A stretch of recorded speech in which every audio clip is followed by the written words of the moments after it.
meu pai, ele morreu faz 7 anos, tinha 13, isso. Meu pai não era uma pessoa muito certa, tipo, honesta. Ele fazia coisinhas erradas porque a gente passava muita necessidade. Aí, ou ele entrava numa vida tão boa, ou a gente passava muita necessidade. O dinheiro que minha mãe recebia era muito pouco. Ela era costureira, recebia, sei lá, menos que um salário mínimo. Era pra 3 filhos. Eu, ele e tem a outra mais velha. Você é do meio ou você é mais... Eu sou a caçula. Ah, você é mais nova. Ele é do meio e tem a outra mais velha. Ah, tá. E aí... Eita, por onde eu começo? Aí pronto, aí ele fazia, tipo, sabe? Era uma vida muito doida, assim, porque pra mim era normal. Tipo, eu assistia TV, às vezes saía notícia do meu pai, tipo, em programa policial, sabe? E aí minha mãe tentava explicar assim, falava, ai, filha, é pra gente conseguir se manter. Tipo, se ele não fizer isso, sabe? Sei. Aí pronto, aí ele vivia isso, tipo, eu não conseguia muito ver ele, porque ele quase sempre estava preso, então ele não era tão presente. Mas era meu pai, né, gente? Não tem muito o que falar. Sim. Aí pronto, quando ele foi preso 4 vezes, e aí da última ele ficou com aquela pulseira, sabe, na tornozeleira, que ele só podia sair de casa por certos quilômetros, assim. E aí, enfim, ele meio que parou com isso, ele falou que não ia mais, que não dava mais certo, que era muito sofrimento. Nossa, era tanta coisa que rolava. E aí, pronto. Só que aí, quando você entra nessa vida, meio que não tem muito como sair, né? E aí ele devia uns negócios, ele não tava 100% direito. E aí vieram cobrar. Mataram ele na porta da minha casa, em Fortaleza. Você tá brincando. E você tava em casa? Vocês estavam em casa? Eu tava Nossa, eu tava na sala de casa, Ai. assistindo Malhação. Lara. Ai, É por isso que eu não sabia se eu falava ou não. fofa, meu Deus. Ai, meus sentimentos. A gente não tem muito o que falar, né? É difícil, delicado. é. Mas pai é pai. Pai é pai. Mãe é mãe, isso mesmo. E ele tava ali para um bem, né? Sim. Véi, era muito doido, porque, tipo assim, a gente queria que ele saísse disso, eu queria ter uma família normal, que trabalhasse normal, mas não dava, porque senão a gente ia passar muita fome, sabe? Sim. E vocês moravam na periferia? É, mais ou menos, né, Lincoln? Era na periferia, no Genibaú. Eu até contei essa história meio mal contada, assim, essa história. Eu nunca contei isso em lugar nenhum, do meu pai. Caraca. E aí eu contei só sobre a minha cidade numa entrevista que eu dei pra TV. E aí eu contei, porque eu tava com medo de contar sobre meu pai. E aí eu falei, que eu fiquei com trauma de tiro, porque ele morreu com 4 tiros na cabeça. Nossa. E aí eu contei que eu saía de casa. Isso durante uns 5 meses, assim. Eu tinha 13 anos. Aí eu fiquei meio doidinha na minha cabeça, eu toda a minha família, durante uns meses. E aí com 14 eu já consegui seguir minha vida, comecei a gravar meus vídeos e sair normal. Só que durante esse período, eu ficava com muito medo de sair de casa. Eu tinha medo de... Tipo assim, eu morava na favela e do nada a gente escutava tiro, sabe? Tinha fogos, às vezes, que era pra comemorar que alguém tinha morrido. Era muito pesado, assim. E aí eu contei isso numa entrevista. Falei que eu tinha medo de tiro. Sim. Aí a galera associou com a minha época que eu comecei a sair já, que eu já tinha, né? Tava de boa, com os meus 14, 15 anos. Aí eles falam que eu nego minhas origens, que eu tinha medo de sair na rua, mas eu vivia nos lugares. Só que isso foi bem depois. E o meu trauma de tiro é por causa do meu pai. É de E eu não infância. tinha contado isso na entrevista, porque eu tava com medo, sei lá, o que o povo ia pensar. Mas hoje em dia eu já tô tão assim que eu nem ligo. Mas, sabe? mas você não tem culpa do seu pai. É, então. E, ele véi, é seu pai. era o meu pai. Tipo, era o Sim. meu pai. E não, ele e era- acho que, às vezes, na sua cabeça, naquele momento, né, naquela idade, você poderia pensar que poderiam cobrar a família também. E aconteceu. Sério? Então, a história que eu parei de estudar foi por isso. Quando ele morreu, aí... tipo assim, a cena foi assim. Ele tava sentado em frente à minha casa, porque ele não podia sair, tava com a tornozeleira. Meu irmão tava trabalhando. Ele tava trabalhando, tava na escola. Quê? Não, mas tu tinha acabado de chegar, deixa eu contar. Aí você chegou do trabalho de bicicletinha. Foi só o tempo do meu irmão entrar na garagem. Era tipo assim, a entrada da minha casa, a garagem, a sala. Eu tava aqui na sala, dava pra ver meu pai, assim, sabe, sentado. E eu tava sentadinha com a minha irmã, com a minha mãe, assistindo Malhação. Específica. Aí meu irmão só entrou, colocou a bicicleta pra dentro, tirou o boné e ia sentar com ele, porque toda vez que ele chegava do trabalho, ele sentava com ele lá na porta da casa. Aí antes dele pisar, assim, sabe, pra fora da porta, aí mataram ele. Então você viu tudo. Sim, todo mundo viu. Provavelmente tava porque esperando também. tava tudo aberto, assim, escancarado, que a gente sempre deixava, né? E aí, tipo, eu só vi uns tiros. Aí, pra mim, já era normal escutar, né? Porque eu sempre tinha. Quando eu olhei, era meu pai. Falei, bacana. E a Aí sua a minha mãe? mãe falou pra gente só ir pro quintal.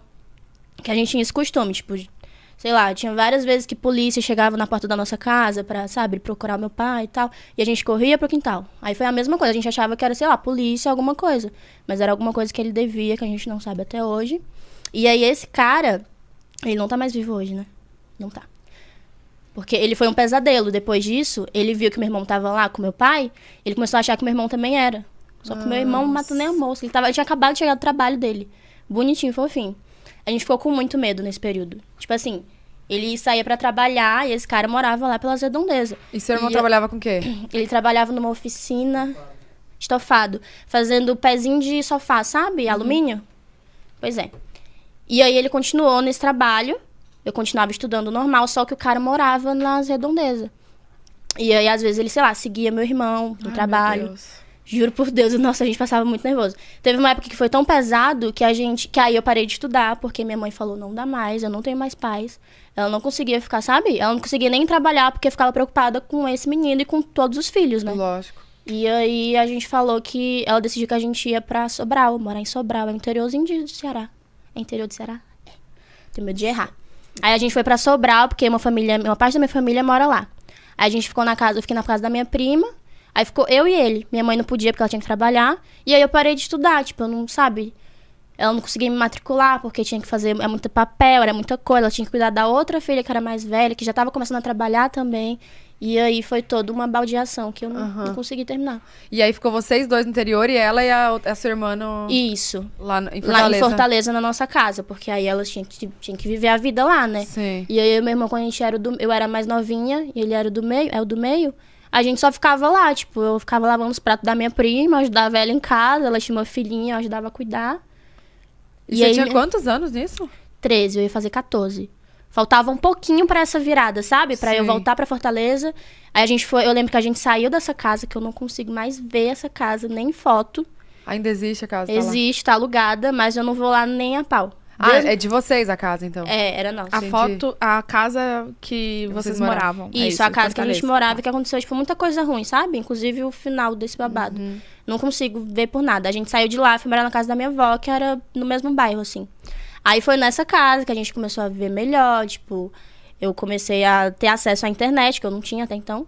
Comecei a ver vídeo no YouTube, comecei a ver o Daniel Savoia, Fit Dance, comecei a dançar, Ah, isso explica tudo ali. E bum. É. E você gravava como?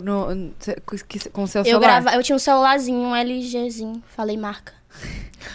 Um celular, gente, eu tinha um celular, um Ué, vai que smartphone. a LG te contrata. Pois é. Eu nem uso outra marca, tá? Eu uso LG. Pois é, já ia mostrar a LG que ela não está usando. Eu tinha um LG, eu me recompus agora que eu fiquei nervosa. Toda vez que eu falo isso, eu fico muito nervosa. Ah, mas Aí, você faz terapia, né? Amiga, assim, a primeira vez que eu falei sobre isso foi na terapia. Porque nem com a minha família eu converso direito. Tipo, a gente ficou tão, assim, abalado que aconteceu. E a gente ficou, assim, estarrecido. Tipo, meu Deus. Quer apagar, né? Um pouco da memória. A gente não gosta de lembrar. Tipo, ele escutava muito Racionais, MCs. Eu escuto até hoje. Toda vez que eu escuto, eu me desmancho de chorar. Eu e todo mundo lá em casa. Porque lembra? Porque lembra muito, é a cara dele. Tipo, a casa lá é a cara dele. Eu não tenho nenhuma lembrança, sabe? De roupa, assim, porque não dá. Tudo que eu vejo, quando eu falo, quando eu toco no nome, eu fico assim.